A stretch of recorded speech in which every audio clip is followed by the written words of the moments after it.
초반기 1월 달부터 7월 달까지는 이직을 거의 못하게 해놓는 경우가 많아요. 왜냐면 한참 바쁜 시즌이기 때문에. 뭐 아시겠지만 3월 달 법인세 있죠. 5월 달 종소세 있죠. 6월 달 또 종소세 있죠. 7월 달에 부가세 있죠. 1월 달에도 부가세 있죠. 그러다 보니까 상반기에 상당히 바쁘게 움직이고 그때는 직원이 많지만 하반기에 또 직원이 없는 경우들도 상당수 많이 있습니다. 그 세무사 사무실의 불만 사항들 가운데 하나는 담당자들이 너무 자주 바뀐다 이런 얘기들을 많이 해요. 담당자가 바뀌면서 인수인계가 안 되는 경우 또 내가 설명을 또다시 해야 되는 그러한 상황들이 많이 생기죠. 또 담당자들에 따라서 전화를 하는 사람이 있고 문자로 하는 사람이 있고 뭐 좀 다양한 방식들이 있다 보니까 대표님들이 좀 획일화된 방법으로 관리를 받고 싶은데 이게 좀 불만 생기는 경우들이 많이 있더라고요. 현장에서는. 그리고 가장 불만이 뭘까요? 의사소통이 원활하지 않다는 거죠. 전화를 하면 없고요. 출장 중이라고 하고요. 외근 중이라고 하고요. 나중에 알려준다고 하고 거기에 대한 피드백이 없거나 이런 경우들도 상당수 많은 불만을 토로합니다. 그리고 또 다른 불만. 이거는 이제 대표님들과 가장 분쟁이 많이 생기는 요소이기도 한데요. 세금 때문에 생기죠. 세금 결국은. 5월 달에 세금을 납부해야 될 걸 언제 안내해줘요? 네, 4월 다 돼서 혹은 5월 세금 낼 때 다 돼가지고 안내를 해주는 경우도 파다합니다. 그럼 대표님들이 얘기하죠. 아니 왜 이 세금이 이렇게 많이 나오는 건데 작년엔 얼마 안 나왔는데 왜 올해는 이렇게 많이 나오는 건데 이거를 그때 가서 물어봐요. 5월달, 6월달에서 이미 많이 늦은 상태죠. 그때 가서 뭐 계산서를 더 발행하겠어요? 아니면 사람을 더 구하겠습니까? 불가능하다는 겁니다. 그러다 보니까 이제 문제들이 거기서 많이 생겨요. 아, 나는 탈세를 하고 싶지가 않은데 결국에 남는 방법은 탈세밖에 없는 거예요. 5월달 다 돼서 하려고 하니까. 자, 지금 제가 열거해드렸던 다양한 불만사항들이 있습니다. 한 번 더 정리하면 의사소통이 원활하지 않다. 두 번째로 탈세를 조장한다. 그리고 담당자가 바뀌면서 인수인계나 이런 부분들이 원활하지 않다. 그리고 내야 될 세금에 대해서 구체적인 안내가 없다. 이런 게 기존 세무사 사무실에서의 불만입니다. 사실 여기에 계신 분들 중에서도 많은 분들이 뭐 컨설팅이라는 영역에서 일을 하시는 분들이 계신데요. 컨설팅의 영역에서 일하시는 분들의 도움을 어디서 받죠? 이 열거해드린 것 중에 주로 세금과 관련된 부분에서 도움을 많이 주시고 계시죠. 사실 세금은 세무사가 잘해줘야 된다라고 생각하지만 여기에서 이제 몇 가지의 오류들이 생기게 되는 겁니다. 세무사가 다 세무사가 아니라는 점. 세무사가 이처럼 세법에 대해서 잘 모르고 계시다는 경우도 상당히 많다는 것. 업데이트가 안 되는 경우가 많이 있다는 거죠. 그러니까 이런 불만들이 하나씩 생기고 세무사한테 듣지 못하는 것들을 컨설팅 업체를 통해서 듣게 되다 보니까 오히려 이쪽에다가 더 신뢰를 하고 맡기는 경우들이 생긴다는 거죠. 하지만 본질적으로 우리가 세무 기장, 그래서 매달 수수료를 뭐 적게는 뭐 7, 8만 원에서 많게는 뭐 2, 30만 원까지 내시고 의사들은 기본 한 20만 원부터 시작을 하시는데 자, 그 비용에 너무 많은 걸 요구하시는 대표님들이 계세요. 솔직히 말해서 대표님들이 격리 직원들 뭐 20만 원, 30만 원 주시지 않잖아요. 200만 원, 300만 원 주잖아요. 그러면 그 격리 직원들 뭐 2, 300만 원의 가치만큼 일을 한다고 생각하는 대표님들이 얼마나 계실까요? 그런데 세무사 사무실에다가 20만 원 주시면서 15만 원 주시면서 그 격리 직원보다 더 많은 걸 요구하시는 분들이 계세요. 네, 그래서 거기에서의 현장감, 오류가 좀 발생하는데요. 저희는 지금까지 열거드렸던 그 부분들을 시스템으로 잡고 있습니다. 자, 신승회계법인의 기장 업무 프로세스에 대한 시스템을 소개를 해드릴게요. 크게 이 세 가지 말씀하시면 좋을 것 같습니다. 첫 번째, 속전속결 국세청 업무.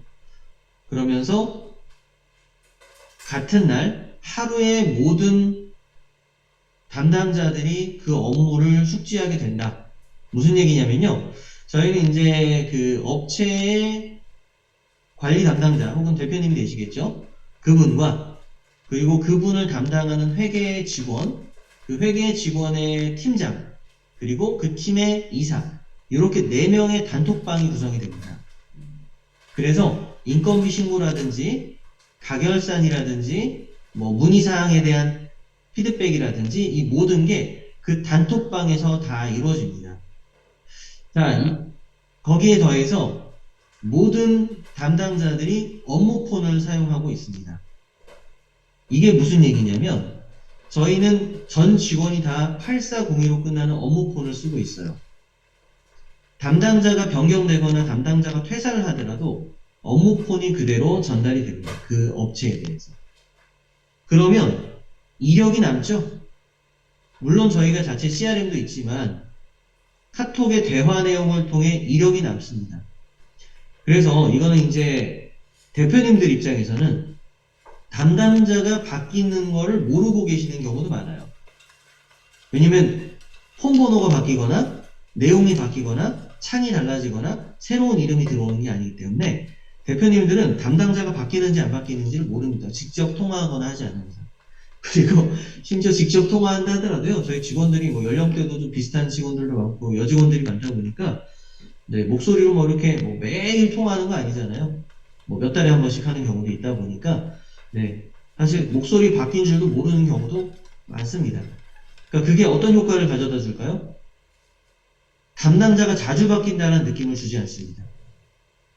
지속 관리가 가능하다는 부분에서 장점이 있다는 것을 말씀드립니다.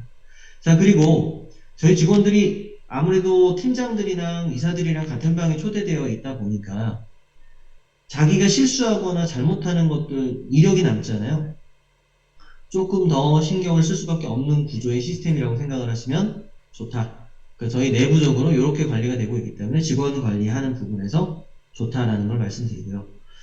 자, 두 번째 포인트, 고객도 알아야 한다. 가결산을 1년에 3차례 해주고 있습니다. 법인의 경우, 개인의 경우는 1년에 2차례 가결산이 나갑니다. 이런 식으로 가결산이 나가요. 자, 반기 결산, 6개월 결산 보고서에서 매출이 현재까지 얼마가 나왔고, 원가가 얼마 잡혔고, 총 이익이 얼마 잡혔고, 거기에 현재까지 집계된 판매 관리비가 이러이러합니다. 주요 판매 관리비가 뭐 급여 상여, 퇴직급여, 복리후생비, 적대비, 자산, 감가상각, 임차료. 그래서 현재 어느 정도가 이익이 남았고, 이대로 가면 어느 정도의 세금이 나올 것이다 라는 것에 안내 자료가 일괄적으로 배포가 됩니다. 보통 저희가 이게 6월달까지에 대한 내용이 8월달에 나가고요. 또 9월달까지에 대한 내용이 11월달에 나갑니다. 그러니까 그 내용을 검토해 보신 분들은 내년에 어느 정도가 납부가 되게 될지를 이해를 하고 계시겠죠? 그러다 보니까 나중에 4월달, 5월달, 6월달 그리고 법인 결산 3월달 돼서 특별히 막 불만사항을 강하게 제공하시는 분들은 없습니다. 이해를 하세요. 왜냐면 사전 경고를 한 거잖아요. 이게 어떻게 보면 저희 입장에서는. 그러다 보니까 미리 준비하시는 분들은 좀 그게 습관이 됩니다. 이게 닥쳐서 준비하다 보니까 실수가 발생되고 담당자도 실수를 할 수가 있고 하는 건데 이제 미리미리 좀 준비할 수 있게 메시지를 저희가 계속 드리고 있기 때문에 관리가 잘 되더라. 네, 이해하시면 좋겠습니다. 자, 부르면 갑니다 라고 되어 있는데요. 저희 그 기장 쪽 담당 이사가 2명 배정이 되어 있어요. 그래서 그 이사들은 전국을 다 다닙니다. 네, 정말 열심히 다녀요. 1년에 거의 한 7, 8만씩 뛰는 것 같아요. 두 이사님들이.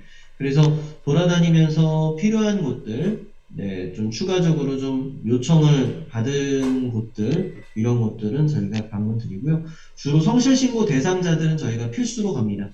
성실신고 대상자들의 경우는 저희가 필수 방문을 하고 있다라고 보시면 되겠습니다.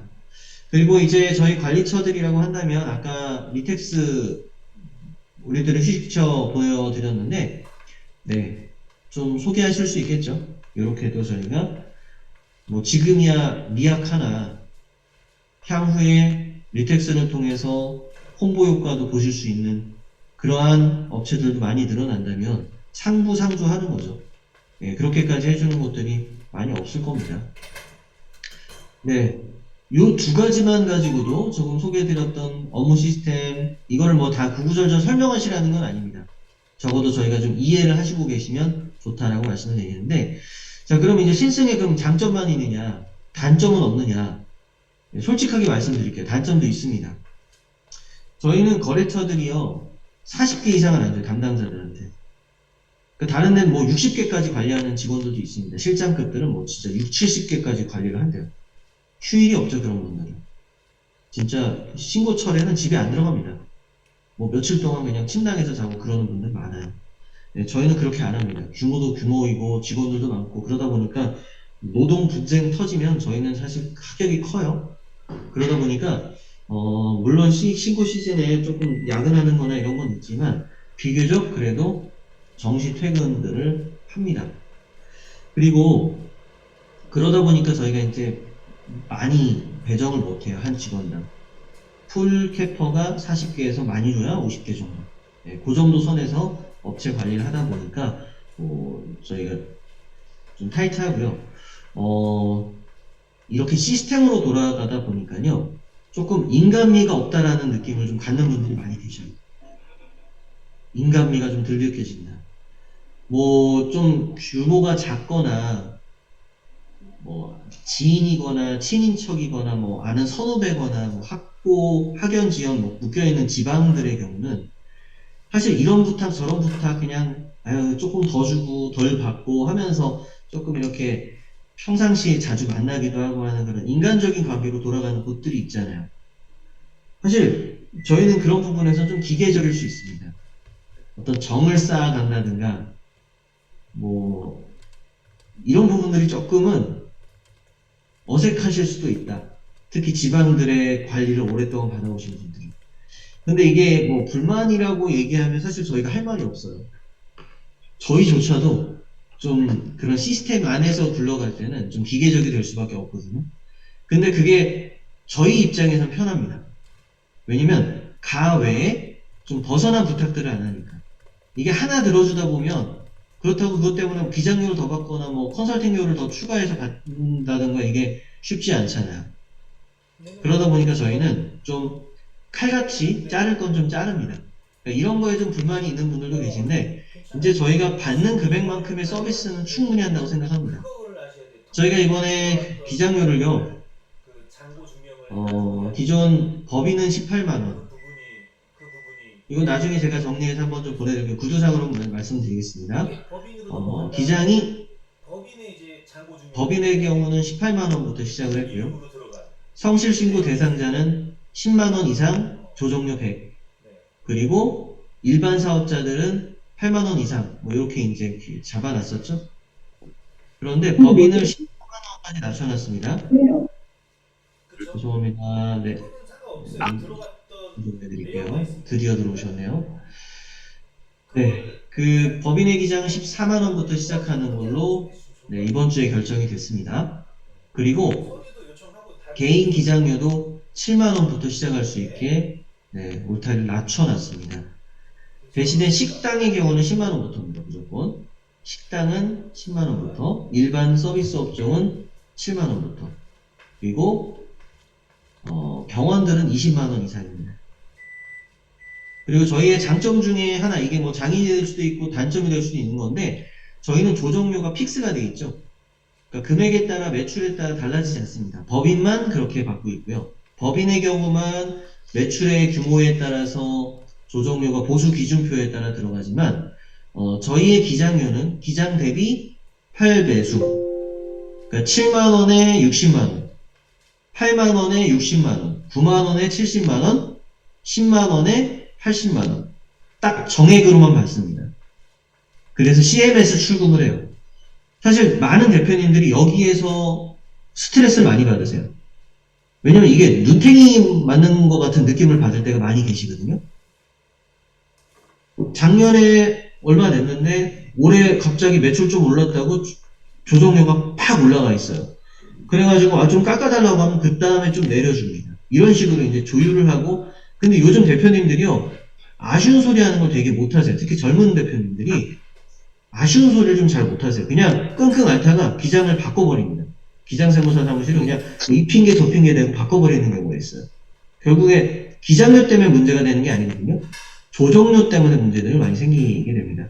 근데 저희는 그런 부분에서 네, 딱 정액으로 받고 있기 때문에 뭐 매출에 따라서 뭐 103분의 뭐 몇 해가지고 막 복잡하게 계산하잖아요. 네, 그렇게 하지 않는다라는 것. 그게 오히려 상당히 쿨하다고 느끼시는 분들이 많이 계신 것 같아요. 좋아하십니다. 심플하니까. 대신에 이제 좀 업체가 여러 군데 있는 경우 있잖아요. 뭐, 네다섯 개 그 매장을 가지고 계시고, 그걸 이제 한 번에 관리를 받는 경우, 그런 경우라면 개별적으로 요청을 해주시면 저희가 조금 조정은 융통성 있게 해드리려고 합니다. 매장이 많다라는 경우. 근데 뭐, 매장 하나에다가 뭐 나머지가 전부 다 뭐 간이사업자다, 간이과세자다, 뭐 이런 거를 가지고 와가지고 막 기장 많이 한다라고 생각하시면 안 되겠죠? 저희가 말씀드리는 거는 매달 기장료가 빠지는 업체 기준으로 생각을 하시면 되겠습니다. 뭐 간이과세자도 기장해야 합니까? 여쭤보신다면 그거는 경우에 따라 달라요. 간이과세자라고 무조건 기장을 안 하는 게 아닙니다. 간이과세자는 그냥 뭐 10만원, 20만원 내고 부가세 신고, 종소세 신고만 하면 되는 걸로 알고 계시는 분도 계신데 초창기에 투자 경비가 좀 많이 있으신 분들은 감가상각을 위해서나 아니면 내년에 결손으로 넘겨서 내년에 좀 2월 감면을 받으려고 하시는 분들은 기장을 하시는 게 유리할 수도 있습니다. 네, 그거는 이제 경우에 따라 다르시기 때문에 기억해 두시면 좋겠습니다. 네, 기장 프로세스 요걸 좀 설명을 좀 드리느라 좀 길게 설명드렸는데 경정 청구가 완료된 업체들이 있잖아요. 그런 업체들한테 제가 저희의 시스템들 이렇게 소개를 드립니다. 그리고 항상 말씀드리지만 회계법인이 왜 기장을 하느냐 이 부분도 설명을 해주면 의외로 거기에 공감하시는 분들이 많이 계십니다. 일반적으로 회계법인이라고 하면 기장을 거의 안 해요. 우리 중견회계법인들 있죠. 탑10 안에 들어가는 회계법인들 기장할까요? 거의 안 합니다. 외부 감사만으로의 비용이 제일 커요. 그럼 기장을 하는 곳들은 그냥 회계사들끼리 담당자 한 명 뽑아가지고요. 공유합니다. 그러니까 한 담당자가 뭐 한 몇십 개 정도? 이분 거, 저분 거, 저 사람 거 받아가지고 관리하는 경우가 있어요. 그러다 보니까 사실 좀 전문성이나 관리가 제대로 안 돼요. 일반 세무사들보다도. 그래서 기장을 전문적으로 하는 회계법인이 아닌 이상 회계가 제대로 관리가 안 되는 경우들이 상당히 많다. 지금 오늘 안 들어오셨는데 한 병원도 지금 그런 우리 큰 회계법인에서 관리받고 있어요 했는데 이번에 15억 환급 나갑니다. 네, 회계법인인데도 거기는 기장 관리가 그렇게 관리가 잘 안 되고 있었어요. 근데 불만이 되게 많더라고요. 외관법인도 아닌데 회계법인에다 맡기고 계셨습니다. 아무튼 회계법인은요 기본적으로 감사, 외부 감사, 정부에서 아이고 우리 정림팀장님 그걸 듣고 나오시면 어떡해요? 네, 비디오 꺼놓을게요. 네, 관리받으시는 분들이 회계법인인지 세무법인인지 세무사인지 회계사인지를 좀 미리 좀 기억해 두시면 좋겠습니다. 네, 그렇게 해서 방금 제가 얘기 드렸던 이런 부분들을 설명했을 때 우리가 그런 케이스다. 공감을 얻었다. 그러면 네, 기장 흔드는 거 어렵지 않다라는 걸 말씀드립니다. 근데 왜 신승 회계법인은 회계법인인데 기장 전문이라고 얘기하냐? 저희는 외부 감사를 포기했습니다. 외부 감사를 받는 걸 포기했어요. 그래서 저희는 기장만 관리를 하면서 지금 2,700개, 거의 3,000개 가까이를 관리하고 있습니다. 저희가 최근에 이제 기장을 좀 확장하는 이유는, 폐업률이 좀 너무 높습니다, 지금. 확실히 경기가 안 좋은 건 맞는 것 같아요. 그러니까 오픈했던 매장들이 이제 폐업하는 률이 상당히 많이 높아지고 있다. 하지만 비교적 저희가 안정적으로 운영이 되는 이유 중에 하나는 경정 청구를 하는 업체들이 많잖아요. 무슨 얘기냐면 매출이 적고 세금을 많이 안 내는 데들은 그만큼 어렵죠. 그런데 매출이 좋고 세금을 많이 내는 곳들이 세금 환급 신청을 하는 거잖아요. 세금을 냈기 때문에. 그러니까 저희는 비교적 잘 되는 업체들이 좀 많이 늘어나는 한국에 그렇지 않은 곳들도 많고 또 뭐 직원들의 문제나 뭐 이런 것들 때문에 조금 흔들렸던 부분들이 있는데 저희가 체계를 좀 계속 잡아나가고 있습니다. 그래서 이 시스템 안에 들어왔을 때는 상당히 좋은 반응들, 좋은 소개들을 받으실 수 있다는 걸 좀 말씀을 드리고 싶고요. 자, 기장은 좀 디테일하게 좀 들어가서 설명을 드려보도록 하겠습니다. 일반적으로 기장세무사 사무실에 해주는 건 매출에 대한 부분과 매입에 대한 걸 계산해 주는 거죠. 자, 매출의 가운데 신용카드나 현금 영수증 끄는 거는 포스 단말기에서 정보를 다 끌어갑니다. 이 포스 단말기에서 저희가 정보가 자동으로 끌려오기 때문에 매출에 대한 정보를 따로 주실 게 없어요. 요즘 수기계산서 발행 없죠? 뭐 진짜 80대, 90대 할아버지한테 임대하는 경우 아닌 이상은 요즘은 다 전자세금계산서 발행이 되고 있습니다. 그러니까 요것도 따로 신경 쓰실 게 없는 거예요. 그럼 저희가 신경 써야 될 건 뭘까요? 대표님께서 저희한테 고지하는 요거. 계좌로 현금 받으신 것. 현금으로 그냥 현장에서 받으신 것. 이거는 계산서 발행이 되지 않거나 성금영수증 발행이 되지 않는다면 저희는 모르는 겁니다. 그쵸? 그러니까 이 부분에 대한 게 물론 지금은 거의 다 투명화돼 있어요. 일반 식당들에서 현금 매출 거의 없습니다. 요즘 뭐 직원들 한 10명 와가지고 10명이 다 자기 카드 내잖아요. 그리고 카드가 거의 다 뭐죠? 요 삼성페이나 뭐 LG페이 이런 거에 들어가 있다 보니까 사실은 거의 다 카드예요. 오픈이 다 된다는 거예요. 그러다 보니까 노출이 100%다 된다라고 해도 과언이 아닐 정도의 수준입니다. 자, 그러면 이제 매출에 대해서는 세무사 사무실에 신경 쓸 게 크게 없다. 중요한 건 이 부분이죠. 매입 부분.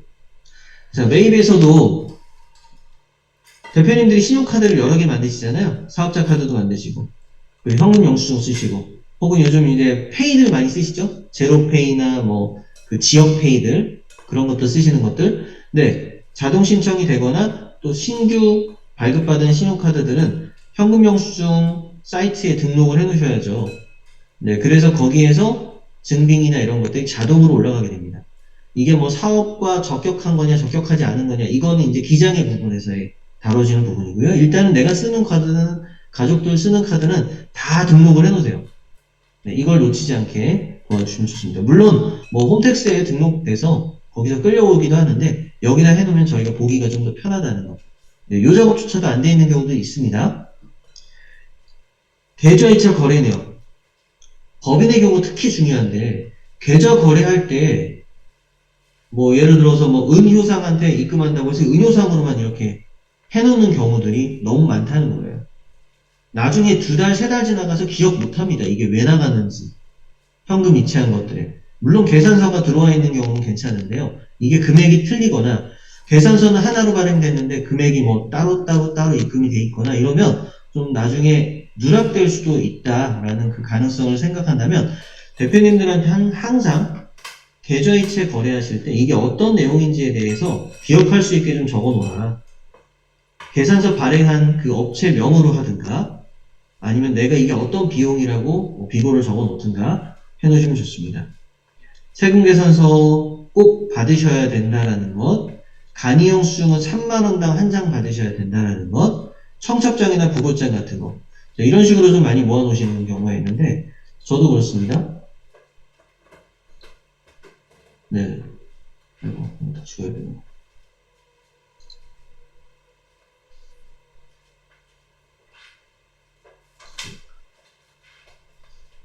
네, 여기 보시게 되면 영수증에 보면 이렇게 사업자 번호가 나와 있죠? 얼마 썼는지도 나와 있고. 자, 이게 백송회관이라고 되어 있어요. 백송회관. 뭐 하는 데일까요? 네, 식당이죠. 네, 이렇게 뭐 편하게 알아볼 수 있는 것도 있지만 식당인지 아닌지 모르는 경우도 있을 수 있습니다.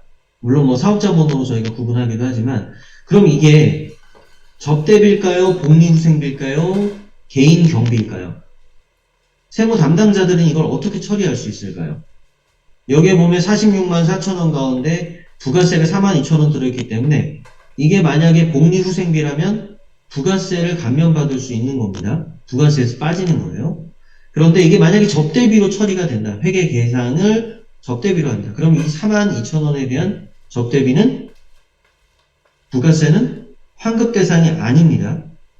개인 경비에도 마찬가지겠죠. 그러니까 이걸 어디로 분산시키느냐가 사실은 관건인 거예요. 제일 좋은 건 이 경비가 복리후생비 쪽으로 빠질 수 있으면 좋은데 근데 만약에 우리 직원이 2명밖에 없어요. 그럼 복리후생비로 여기서 46만 원을 썼다는 게 이해가 될까요? 안 되겠죠. 안 맞죠. 그럼 이걸 복리후생비로 처리를 할 수가 있을까요? 이 가족들끼리 돌잔치 한 걸 수도 있잖아요.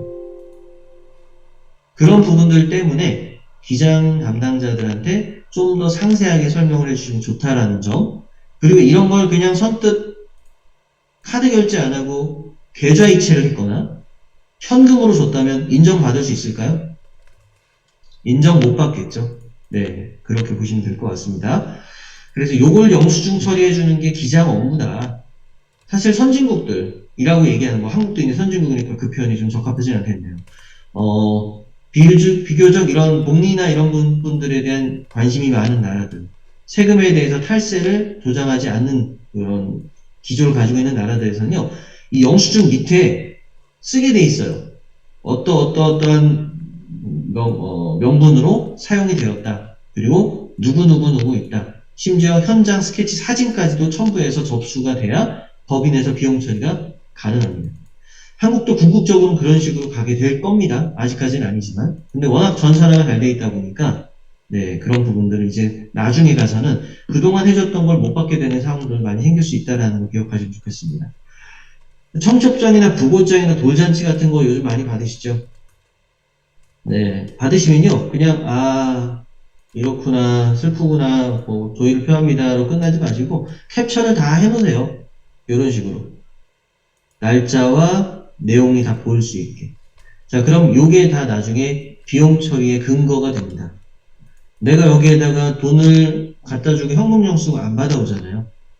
네, 그래서 요 사진 캡처만으로도 증빙이 가능하다라는 걸 기억해 두시면 좋겠습니다. 이거 나중에 막 저한테 연락 와가지고 2월달, 3월달 돼서 나 30장만 보내줘 막 이런 분들 계시거든요. 그거 너무 가볍게 생각하시는데 물론 그거 가지고 생색내거나 그렇진 않지만, 네. 서로 좀 잘 모아서 공유하면 좋죠. 네, 이런 것들은. 그래서 좀 습관화 시켜놓으면 좋습니다. 그리고 참고로 말씀드릴게요. 세무조사를 맞았어요. 세무조사를 맞았는데 접대비 한도가 남아있습니다. 그러면 그 접대비 한도 이걸로 채울 수 있을까요? 가능합니다. 네, 5년 전 거, 그래서 버리지 마시라는 거예요. 모아두십시오. 나중에 세무조사할 때 요거 다 메꿔가지고 처리할 수 있어요. 접대비 쪽으로도. 법인들의 경우 상당히 유용하게 사용됩니다. 일반 개인보다 법인들이 접대비 한도가 높잖아요. 그러니까 요거 그냥 무시하지 마시고 한 달에 뭐 두세 개씩만 모아도요. 1년이면 몇 개예요? 3, 40개예요. 하나당 얼마까지 비용 처리돼요? 20만 원까지. 그것만 해도 상당하다는 겁니다.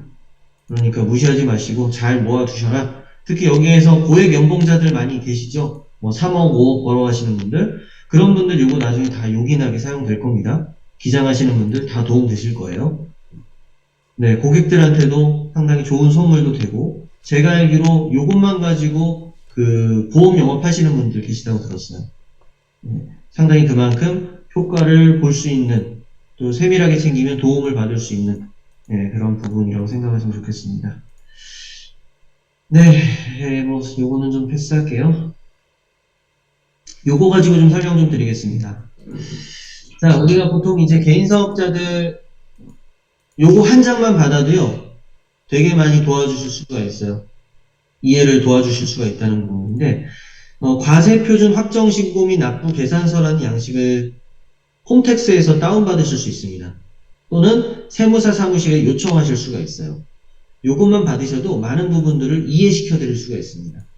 자, 여기 보게 되면은 신고 유형의 자기조정이다, 외부조정이다, 성실신고 대상이다 나오죠.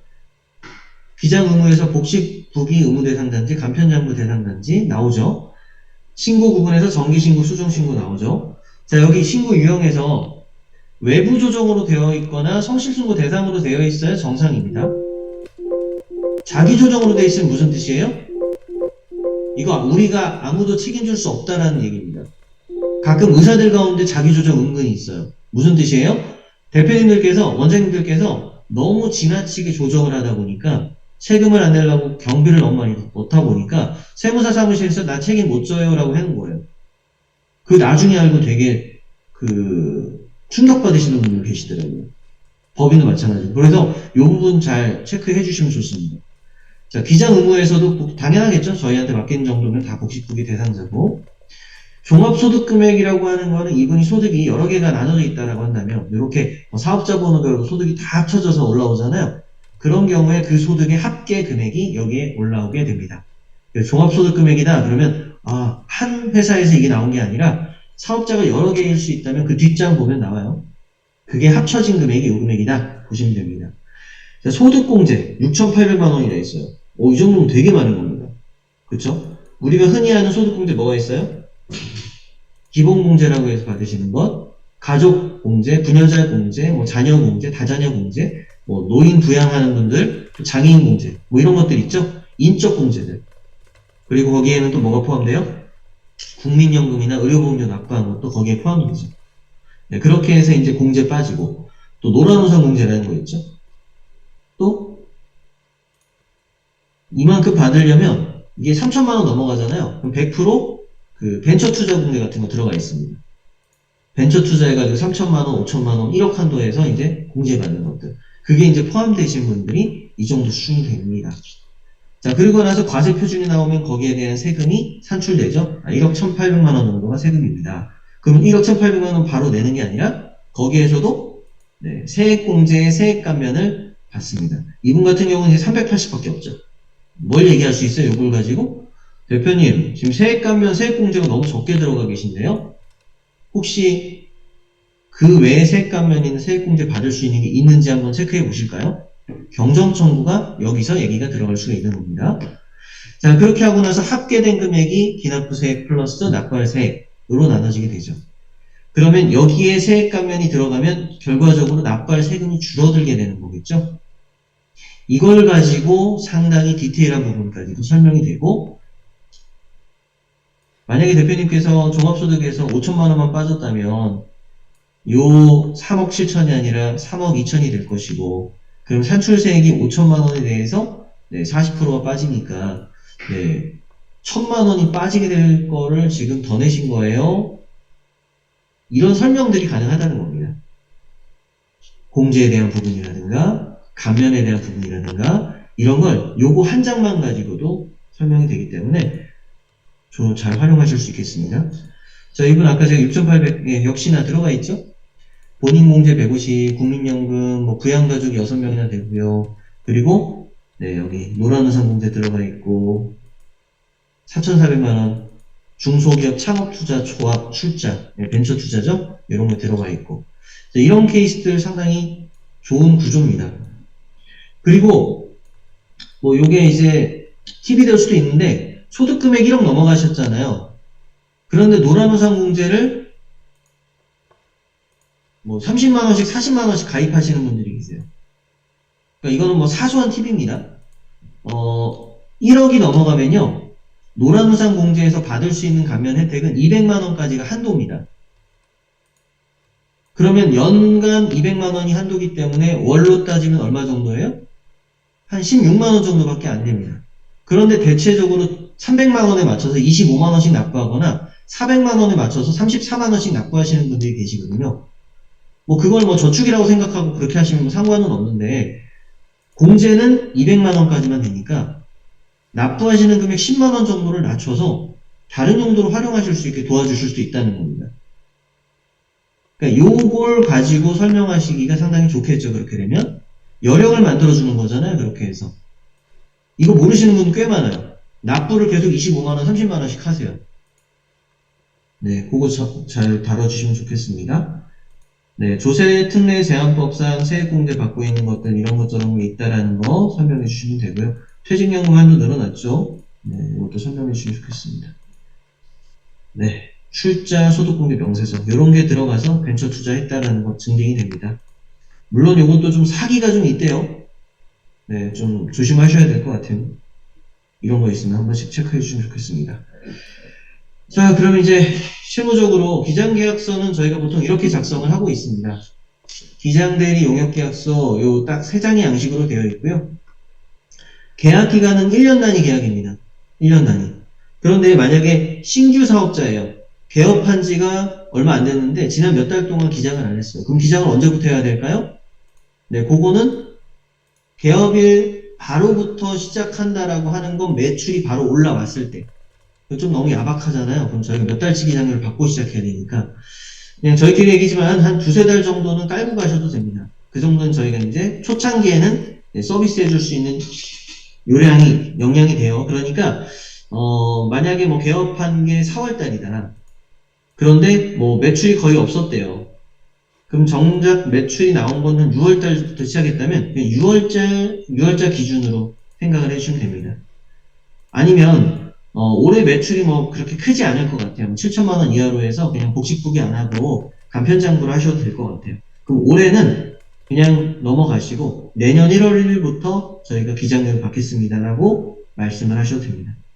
네, 그거는 이제 현장의 상황에 맞게 하실 수 있죠. 대신에 기장 계약은 1년 단위로 한다라고 이해하시면 좋고요. 여기 보수 및 산정 되어 있죠? 네, 요거는 아까 말씀드렸던 금액에서 그 업종에 맞게 써주시면 됩니다. 요거는 이제 세무조정 보수기준표, 조정료에 대한 게 보수기준표라고 되어 있죠? 요거는 법인계약서입니다. 개인계약서는 여기가 금액을 쓰게 돼 있어요. 그럼 거기에 뭐 7만원이면 60만원, 8만원이면 60만원, 9만원이면 70만원 이런 식으로 금액을 써주시면 됩니다. 성실신고 대상자는 보수 기준표에 따라서 하지 않고요. 성실신고 대상자도 동일하게 조정료는 100만원으로 들어갑니다. 대신에 성실신고 수수료가 따로 들어가요. 한 300에서 500 정도. 그거는 저희가 픽스하지 않습니다. 그거는 저희한테 좀 맡겨주세요. 저희가 업체 규모에 맞춰서 그것도 판단을 합니다. 자, 그렇게 하고 도장 찍고 서명하면 됩니다. 그리고 CMS 출금이체 신청서 그냥 쭉 쓰면 돼요. 여기 도장 찍거나 서명하시면 됩니다. 법인은 당연히 법인 도장이 들어와야 되겠고요. 그렇게 해서 여기 다 작성이 되고 나면요. 저희 인트라넷에다 입력해 주시는 것까지 완료하면 끝납니다. 여기에 이제 많이 빠뜨리시는 게 홈택스 아이디 패스워드 네, 이런 것들 기재 잘 해주시면 좋습니다. 그리고 카드 벤사 카드 단말기 쓰시는 식당이나 이런 데 보면 액정에 전화번호 써 있어요. 그거 써주시면 된다는 겁니다. 작성해 주시고 기존 세무사 사무실은 요 왜 받을까요? 네, 기존 세무사 사무실에다가 저희가 전화해서 홈택스나 세무사랑으로 보통 하시니까 파일들을 저희가 전달을 받습니다. 네, 그래서 그거를 확인하기 위해서 저희가 써놓고요. 가장 그 대표님들한테 걱정하시는 게 이제, 혹시 해코지하면 어떡해, 뭐, 이거 그냥 제대로 자료가 안 넘어오면 어떡해, 막 이런 고민들 하시잖아요. 절대 싸우고 넘어오게 하지 마십시오. 너네가 이렇게 했으니까 옮기는 거야, 이렇게 하지 말라는 거예요. 아는 동생이, 선배가, 후배가, 친인척이, 이렇게 엮어서 넘어오는 게 제일 좋습니다. 부드럽게 넘어오시는 거. 예. 그리고 그 업체에다가 그렇게 설명을 해주도록 말씀하셔야 돼요. 간혹 저희가 넘겨달라고 전화를 했는데, 네, 뭐 저희 신승회계법인이고요. 어디 어디 업체 대표님께서 말씀하셨죠? 네? 처음 듣는데요? 대표님이요? 그럴 리가 없는데? 아까까지 통화했는데? 이런 경우들이 생겨요. 벙찌죠, 저희도? 미안해서 얘기를 못하고 있었던 거야. 네, 그런 일 없도록 항상 주지시켜 주셔야 됩니다. 옮긴다 몇 월까지만 하고 정산할 거 있으면 다 끝내놓고 몇 월부터 옮기겠다라는 거를 확실하게 담당자한테 전달을 해달라. 네, 요청을 해놔야 돼요. 간혹가다 미수금 있어서 안 보내주는 경우 있어요. 대표님이 막 조정료 안 줘가지고 뭐 조정료를 할부로 쪼개서 주고 계시고 막 그런 경우 있어요. 관리 제대로 안 되는 겁니다. 그 미수금 가지고 있는 분들은 자료도 막 개판으로 정리해놔요. 담당자들이. 그런 거 좀 주의하시면 좋을 것 같습니다. 기장과 관련돼서는 그렇게 해서 정리를 좀 해드리겠습니다. 인트라넷 입력하는 것도 잊지 마시고요. 여기에 뭐 상태, 계약 완료됐다, 이관 요청한 상태, 이건 저희가 체크하니까 네, 들어오셔서 보시면 됩니다. 다시 한번 정리할게요. 자, 만약 기장을 하게 된다라고 했을 땐 계약서 및 서류를 준비하고요. 그렇게 해서 기존 세무사에게 수임 해지하겠다는 연락을 해야 됩니다. 그리고 전산 자료를 저희가 요청해서 수취할 거예요.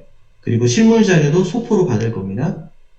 마지막으로 수임 등록 동의가 되면 담당자가 배정이 되는 겁니다. 담당자 배정과 함께 기장 관리가 저희 시스템대로 들어가게 됩니다. 자, 이런 시스템으로 돌아간다. 이해하시면 되겠습니다. 네, 제가 이렇게 해서 좀 빠르게 이야기를 드렸습니다. 한 50분 가까이 혼자 떠들었는데요. 혹시 관련된 내용 가운데 뭐 질문사항 있으시면 질문 받고 도와드리도록 하겠습니다. 채팅창에다가 질문 남겨주시면 제가 답변을 좀 드릴게요. 네, 수수료와 관련된 거는 뭐 여기서 오픈해서 말씀드리지 않겠습니다. 개별적으로 진행하실 분들 연락 주시면 말씀드리도록 하겠습니다. 네? 이은결 선생님 질문하신 건가요? 아무 말도 안 했어. 네, 음소거가 풀려 있었어요. 자, 뭐 질문사항 없으신가요? 뭐 제가 뭐 설명을 상세하게 하긴 했습니다. 네, 너무 어렵게 생각하실 필요는 없어요. 그냥 툭 던지듯이 한 마디씩. 지금이 시즌입니다. 네, 네, 지금이 댓글로 남겼습니다. 시즌이고요. 지방에 있는 사람, 지리산 멀어서. 아, 네, 이거 좋은 질문입니다. 실제로 많이 받아요. 제가 제주도 가서도 이런 질문을 받았습니다. 오늘 또 2시에 또 제주도 들어가는데, 지방에 있는 사업장들은요, 학연 지연으로 엮여 있는 경우가 되게 많아요.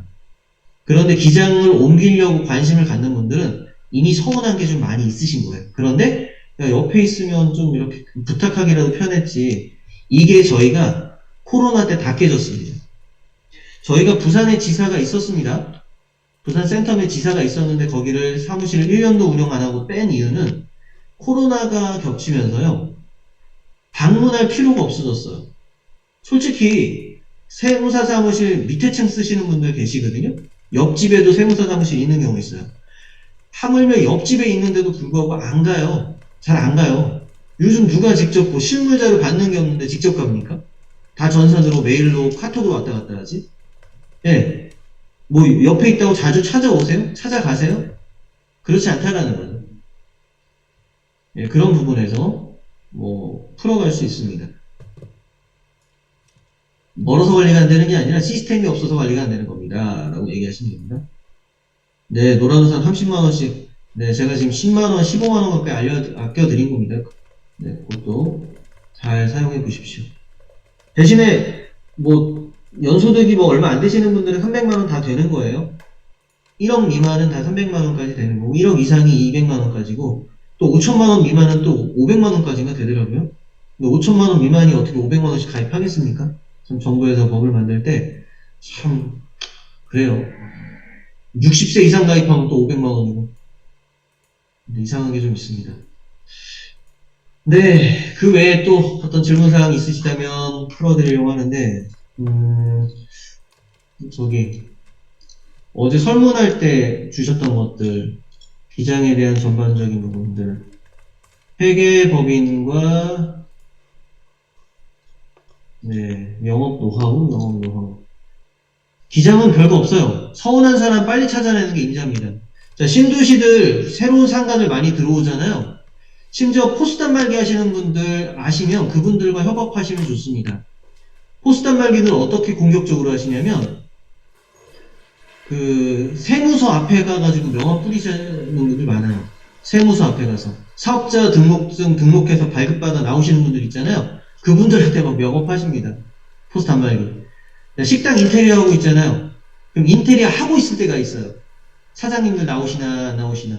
인테리어 하고 사장님이 오픈하면 그때부터 사업장이잖아요. 이미 늦을 수 있잖아요. 그때 가가지고 막 영업하시는 분. 특히 이제 신도시 단위로 아파트 생기고 하는 상가단지들 있잖아요. 또 상가가 뭐 이렇게 몰려있는 곳들. 상가가 몰려있는 곳들은요, 주기적으로 한 번씩 돌아보시면 좋아요. 왜냐면 요즘 폐업률이 높다 그랬잖아요.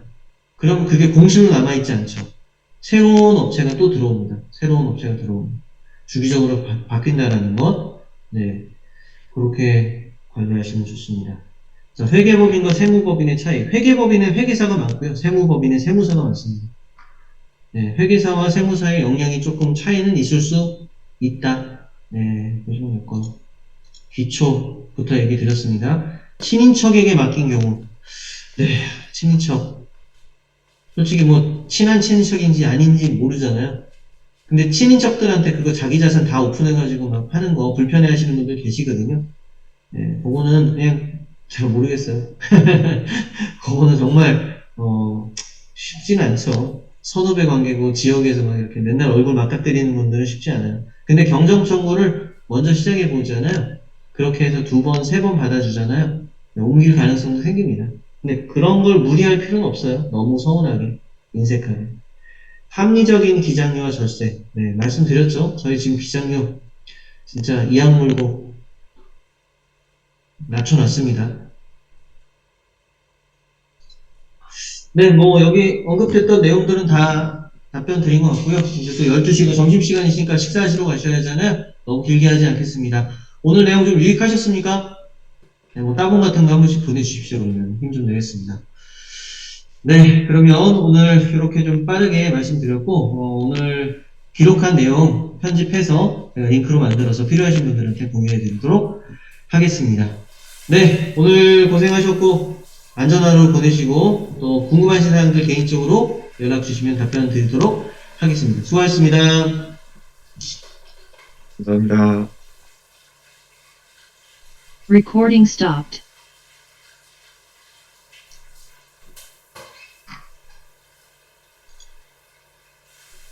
네, 한 방에 종료하겠습니다.